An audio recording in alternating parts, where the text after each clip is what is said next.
I keep seeing a lot about riptides on the news. Apparently, they're trying to stay up to date on current events.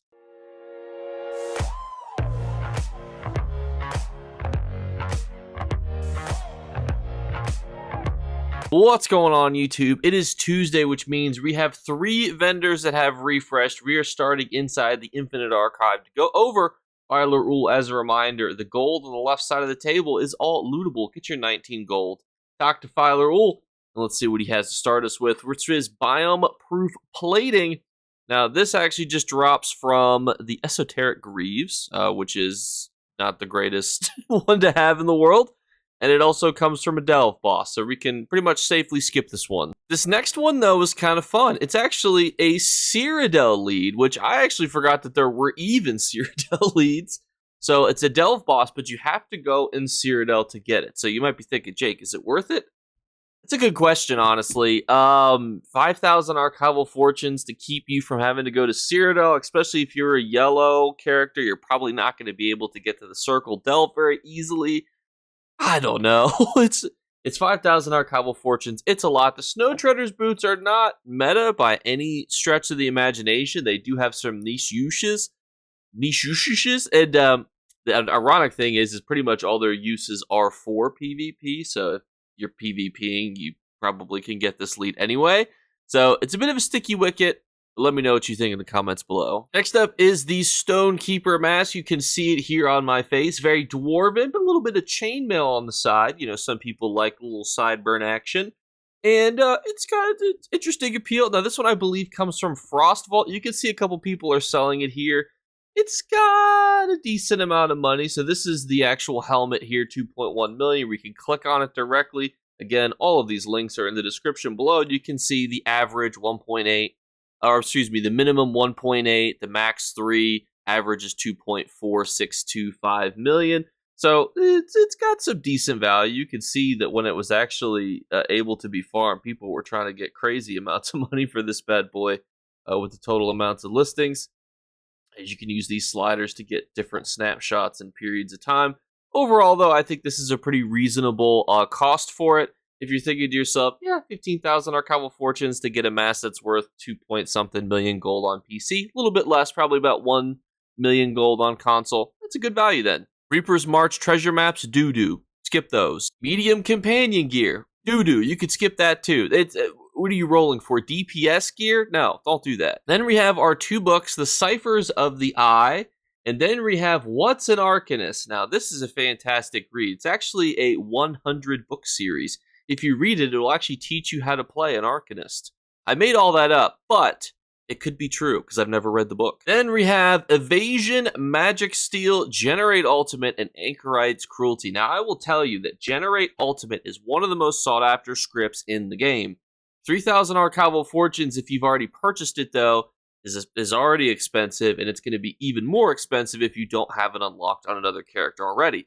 That being said, Generate Ultimate is a good one to consider purchasing. A lot of people are still seeking this one out, and it's one of those things where the RNG gods know that if you need it, they're not going to give it to you, so maybe you want to spend some archival fortunes, even as a premium currency, to get the Generate Ultimate script. Very rarely do I recommend that. Even Anchorite's Cruelty, which is a fantastic script, I'm like, probably priced out, and it's probably too niche for you to need.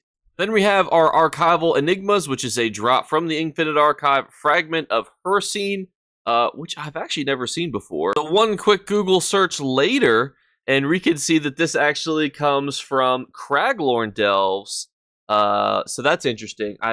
Fragments, though, are 100% drop rate, but you will have to do some other things. The Fragment of Hersine, yes, it is a Craglorn Delve, which can be a little bit annoying, granted, but just so you're mentally prepared, you will have to also do Moonhunter Keep, Blessed Crucible, the Bankrai World Boss, and a Glenumbra Public Dungeon Boss. I don't know why I listed them in order of hardest to easiest, but take that for what it is. But then you get this little thing down here. Now it's green. Ooh. And then we round off with the 6th House Ornamental Fasteners.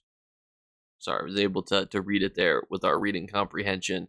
Now, this comes from public dungeons. You can buy it on the ESO open market super cheaply, not worth 7,000 archival fortunes. Next up, inside the Scholarium, which is inside of Ivea, we have our rotational Scholarium merchant. Now, this guy is special because all the grimoires up here are static, but these scripts change. Now, we have Empower, Trauma, Class Mastery, and Thieves' Swiftness. Now, I think it's always good to buy these just to own them, because if you need to resell them, it's only you get 1,000 gold back as a rebate, and then if you're like, man, I really wish I had Trauma. Sorry, cue for the laugh track to play. You already have Trauma, so then you don't have to go out and get it. Or better yet, you're already empowered inside and out, so you don't have to go out and worry about getting it. Now, none of these scripts jump out at me as absolutely fantastic. Thief Swiftness is definitely the best one of them, but it's not like Heroism where it's like universally used amongst a bunch of people. So I would get them, but I'm not like, everybody, run to this vendor, go grab these items. And next up, we're inside the Lambient Passage inside the Imperial City, because we have a rotational Tel Var Vendor to go over. Now, this one is very unique because it's got a lot of stuff. The first one is Vicious Death. If you don't know what Vicious Death is, it's a PvP set that's universal in blowing up players and causing you to get exploded because the person next to you is level 5 and has 6 health. So causing you to then deal with the explosion that their death had created. This is a staple bombing set. It's a 10 out of 10 set that exists. It's great. The only problem is if you're like, oh, should I go out and buy it in gold? Yes, gold Vicious Death does have some decent resale value, but you're not going to be making a profit off it. And if you had a bunch of Tel Var, probably still better to get tri-stat glyphs or to roll for the 1.5k Tel Var mystery bag versus going out and buying this in either its amulet or spoiler. You can buy the ring if you scroll down a little bit. It's definitely better to buy those items versus trying to buy Vicious Death and profit. Now, if you have tons of Tel Var and you don't have a lot of gold because, maybe you PvP a lot, well, then you probably should just use your alliance points to roll for Vicious Death than to purchase it with Tel Var. So, fortunately, staple set, not worth buying. Next up, Netch's Oil. Similar kind of thing, not going to be worth buying. It's got stam, health, stam. While you have crowd control immunity, you're immune to snares and immobilizations. It's fine PvP effect. I just give it like a 7.5. You could build it into all sorts of good builds and whatnot, but it's nothing that's like, you need to go out and learn about this set right away. Vicious Death, at least, you should know about because it's a staple for bombing. It's what's causing you to blow up because other people are exploding. But Netch's Oil, not as essential. Next one is kind of funny because it's the Larimar Gems. Now, what's super funny about this is there's at least 2 of you who have been begging for this lead to come in store because you have killed this mud crab boss so many times and you've not gotten the lead. Now, I feel for you because I am in a similar struggle myself. We won't say what it is because then it will just cause me to not have it for longer. But this one, it's a world boss one. It can be a little bit annoying to fight it if you're the only one there, but generally there are people farming for this lead, and right now during the Pantamriel event, everybody's out there killing bosses all wimbly-bimbly, so to the 2 people out there who cannot get this lead to drop no matter what they do, God bless, you could buy this with your Tel Var, but for the majority of people, probably not one that's worth buying. And this next one, if you know what this lead is, off of its name, put it in the comments below, because this notoriously was the worst lead to get in the entirety of the game for many, many years. If you know what it is, comment it below. It comes from Shadowfen Alchemy Nodes. This thing was horrible. The Harpooner's Waiting Kill is an essential trial mythic, and everybody and their mom was picking up all of the water and alchemy nodes inside of Shadowfen. People were trying to get surveys to see if maybe it would drop from a survey, if you had an alchemy survey. It was crazy. The whole landscape of Shadowfen was plucked clean. It's a swamp. There was no water in the swamp. That's how bad things were back then. So, is it still bad? Yes. It took me, I think, 4 hours to get the Harpooner's Waiting Kill. Now, there was competition back then, too. Today, you're probably still 2 to 3 hours minimum. If you have 25k Tel Var just from logging in, mid-year mayheming, you farmed it, whatever. 25k Tel Var to potentially save you 2 to 3 hours plus of grinding probably is worth it, because on console, you could probably cleanly convert that to 100k gold. If you said, Jake, do you want to pay 100k gold to not grind something for 4 hours? I'd bite your hand off. Next up is Clockwork City treasure maps. You could skip these two. Unfortunately, the DLC of the Clockwork City did not really include anything super fantabulous in its maps. Now, and then we have our Vicious Death Ring, Netch's Oil Ring, same concept with those bad boys. Then we have scripts, we have Force, Savagery and Prophecy, Flame Damage, and Anchorite's Potency. Now, these ones also cost more if you don't have them unlocked as is. And when you think about, is it worth buying them? It's, again, one of those things where you have to think to yourself, how much Tel Var do I have? Do I like farming Tel Var? Next Mid-Year Mayhem, am I going to be farming a whole lot? The Zeals of Zenthar event also is a pretty decent event to get Tel Var if you get a bunch of reward pouches. So it's how you value these currencies. Because 15k Tel Var, for example, if you had, like, you're like me, you farm Tel Var every so often, you get a good chunk of it. I could convert this to gold in a couple ways. On console, I could usually get 3 to 4 to 1 gold to Tel Var. So let's just say 3. This would mean that this is worth about 45k gold for me to purchase.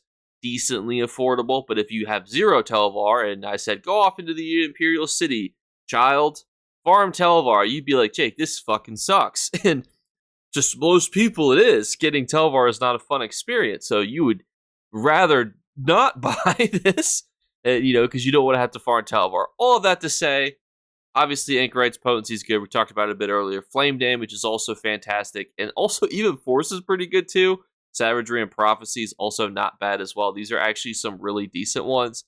So, I don't know. It just depends on you. Think to yourself. Listen to my internal dialogue as I make this video. Make the decision for yourself.